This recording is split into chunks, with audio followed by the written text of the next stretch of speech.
From the humble country church to inspiring cathedrals, communities of faith played a significant role in the creation and life of small towns on the plains.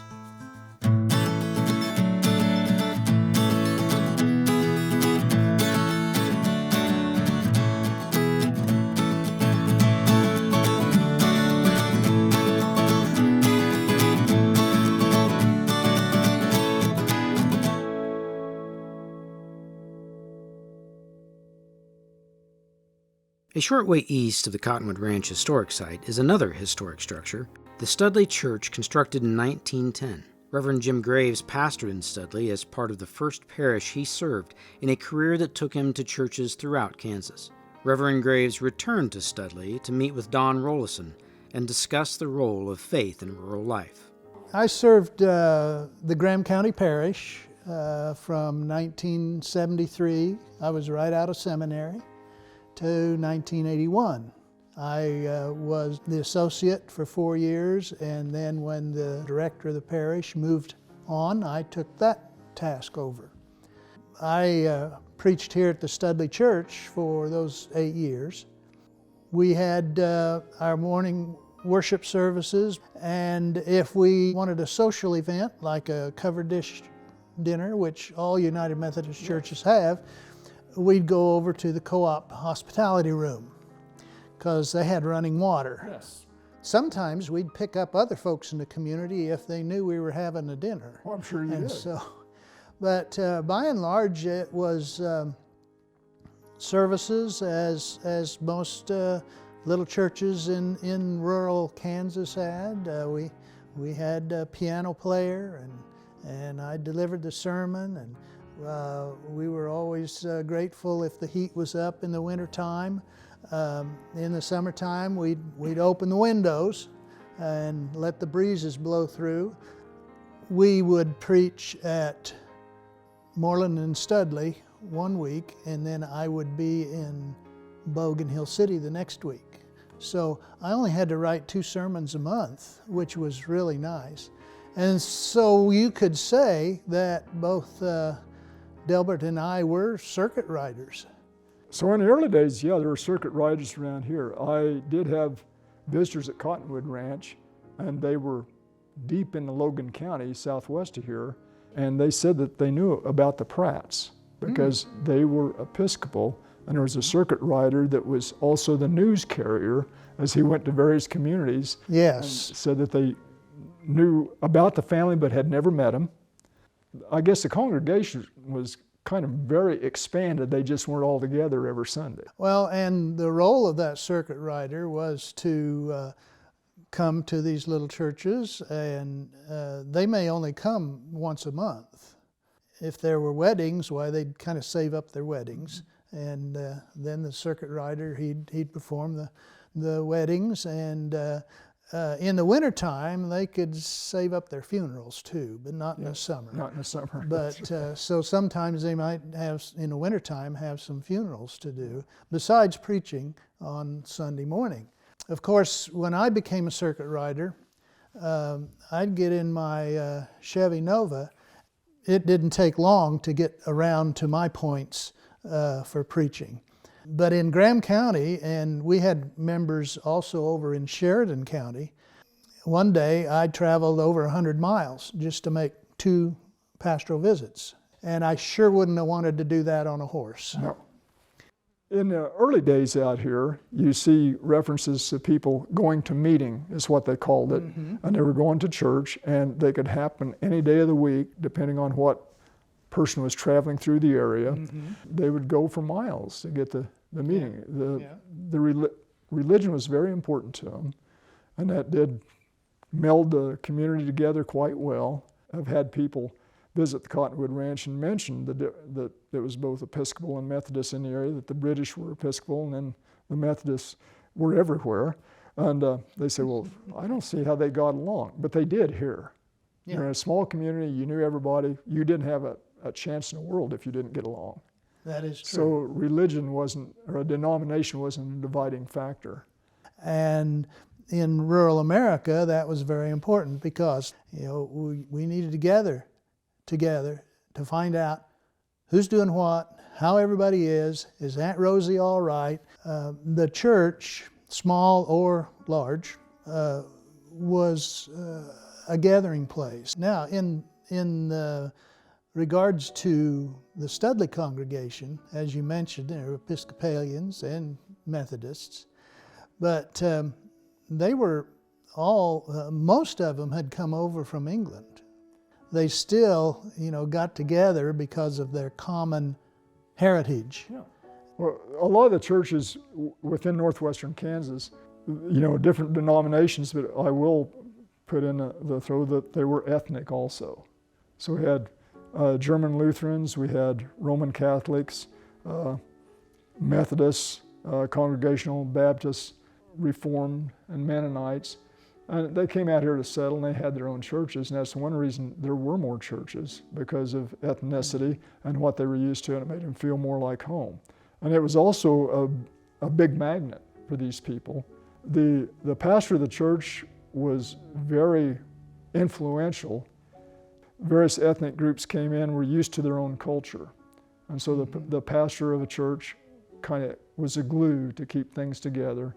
And I'm sure was a problem solver, not only religiously, but just for civic events and stuff. Tim Wenzel, Archivist Emeritus for the Diocese of Dodge City and author of Angelus to Xavier, Catholic Place Names in Kansas, discussed the active role of the church in settlement of the plains.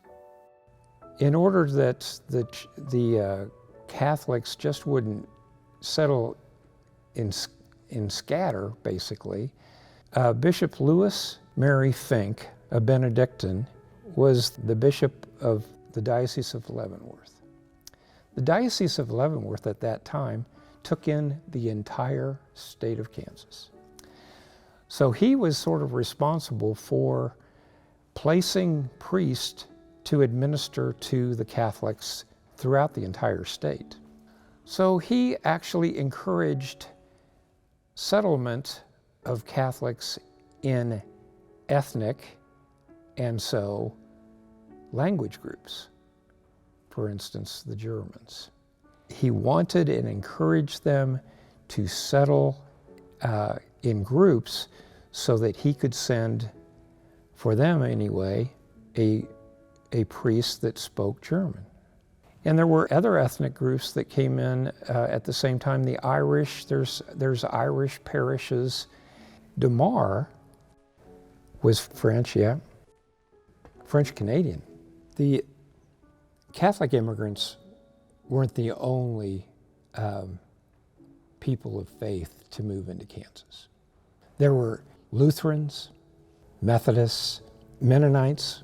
They established in towns, and they're in groups too. There may not be as many, but they did establish in groups.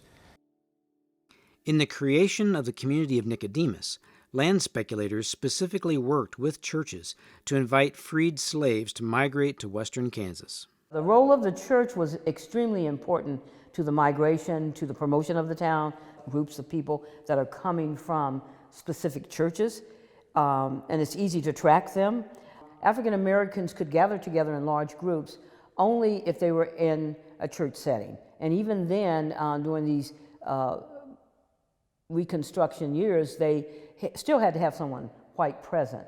So the role of the church becomes extremely pivotal in terms of people learning about it and then making the decision to go and then being a part of that migration. The role of the church is extremely important. People had a strong faith in God. The leaders of the community have always come out of the church.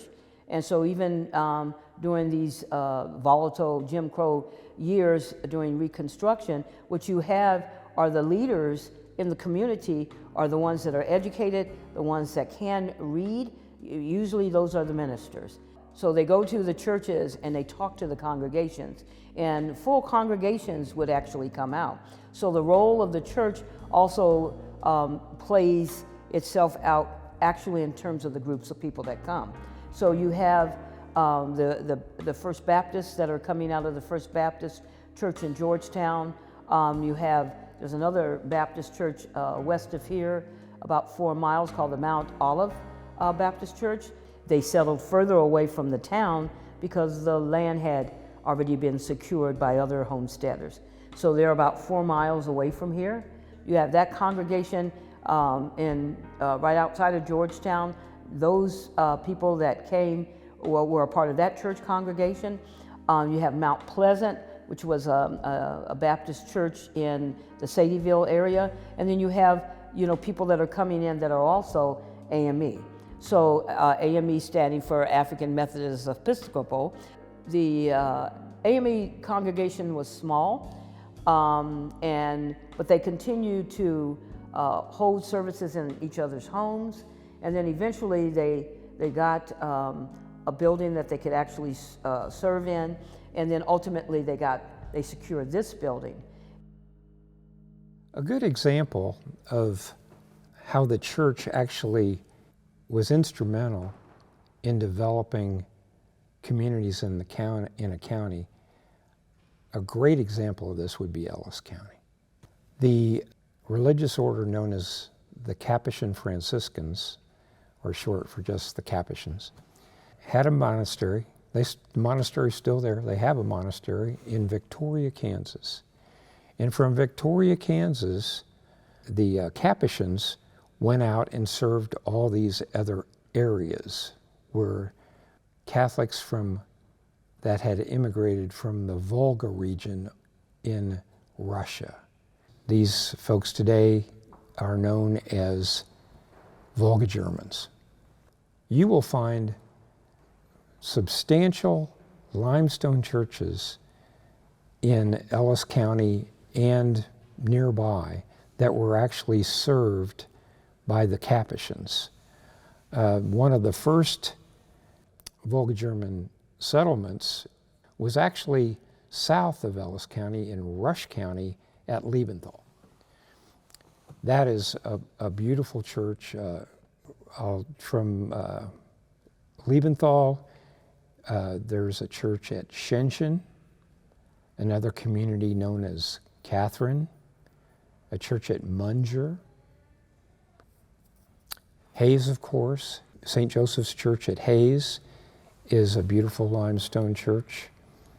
That particular county also has little communities, church-centered communities, that were named after Capuchins.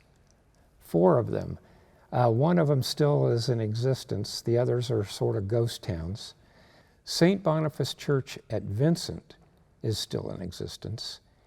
There was a Sacred Heart Church at Emram. One was St. John Church at Hysathia. Another one at St. Severin.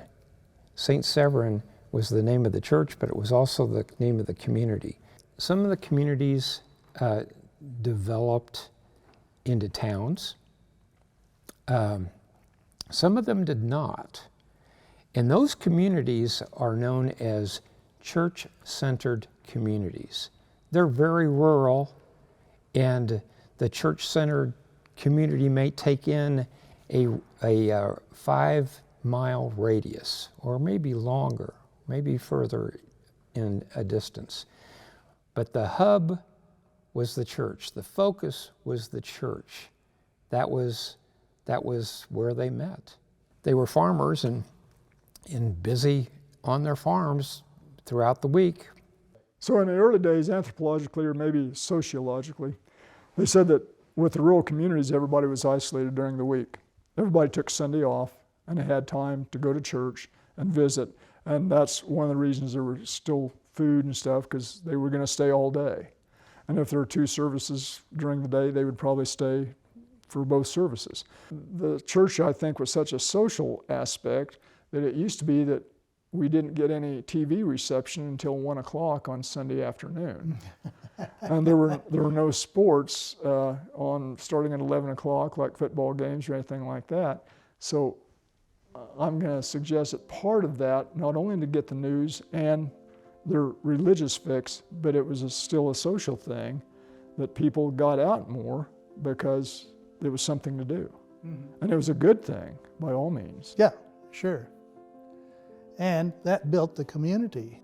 And I can go into community and look at church architecture and can pretty well tell what decade it was built in, because the architects seemed to share the plans, I guess. And so most of the churches in the country churches were wood frame, much like this church, and usually a bell and belfry. Tin ceiling, because evidently that was readily available at the time, and so, you know, made a nice ceiling. Some had plumbing and some didn't. Then in the larger communities, such as a community like Sterling that I served, that church was built in 1902, but it was a brick structure, and steps up to the front doors. Didn't think anything about ADA back then. So the architecture moves along with the times. It does. And now you don't see a church built that isn't handicap accessible and has proper restroom facilities. Right, indoor bathroom. And that's what we did at Sterling. We revamped everything so that it was ground level entrance. We basically turned the focus of the sanctuary 180 degrees, which allowed us to go to the back and add on handicap restrooms. But the architects were very keen on preserving the feel and the look of the building, and so they matched brick. The addition had the same kind of window structure. We preserved all the turn-of-the-century stained glass, the original tin ceiling, the beams, the wooden beams, although we had to beef them up a little bit, still retained all that.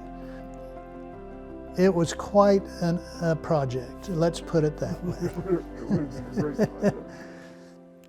I guess when I visit a different place in Kansas, I always want to go to the Catholic Church. I just want to see what's inside, what actually is there. Because you can see the exterior, you can see that it's a substantial building, but you never know what's going to surprise you or inspire you that's inside. Many of these churches were adorned with statuary and beautiful stained glass windows, many of which were actually made by German artisans. But the windows, yeah, they present an atmosphere, a prayerful atmosphere. You're surrounded by beauty when you're in the churches. Some of those windows have a theme, the Psalms or particular events from the life of Christ.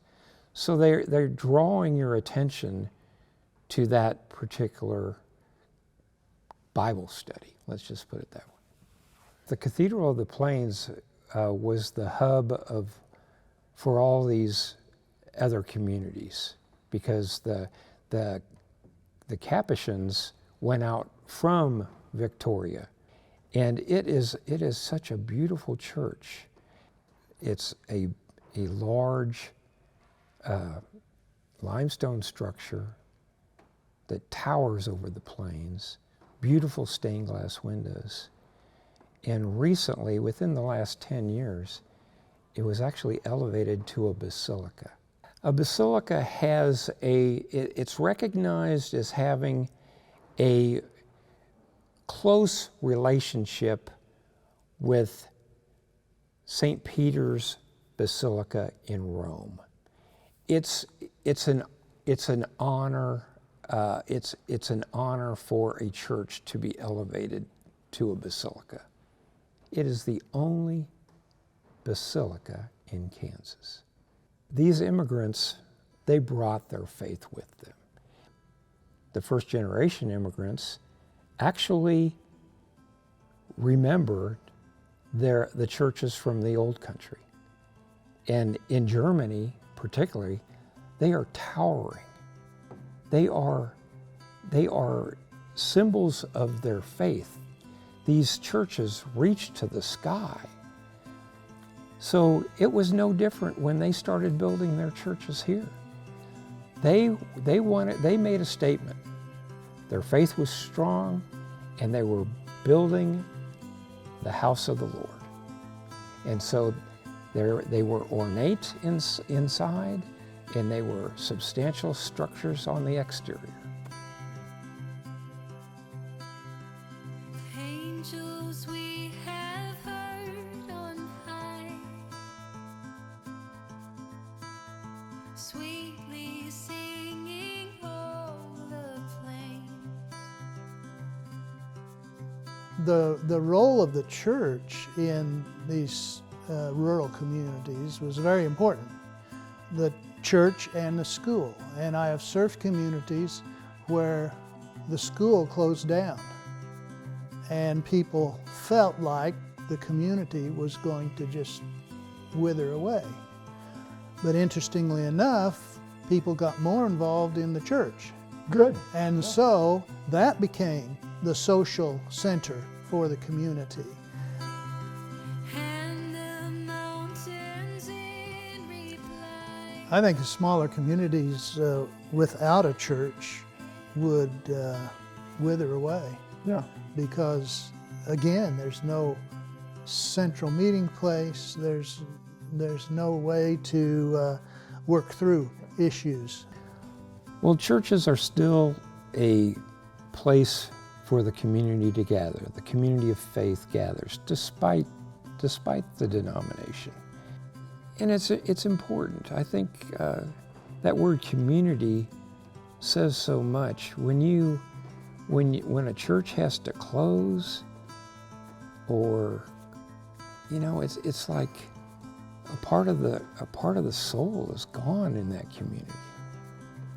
Active churches are viable communities. They're worship sites, but they're just think about the gathering on Sunday. You're here, you go to worship, but you're also there to enjoy your friends that you may not see throughout the week. So churches draw people together. When I left the Graham County Parish, I went to larger congregations.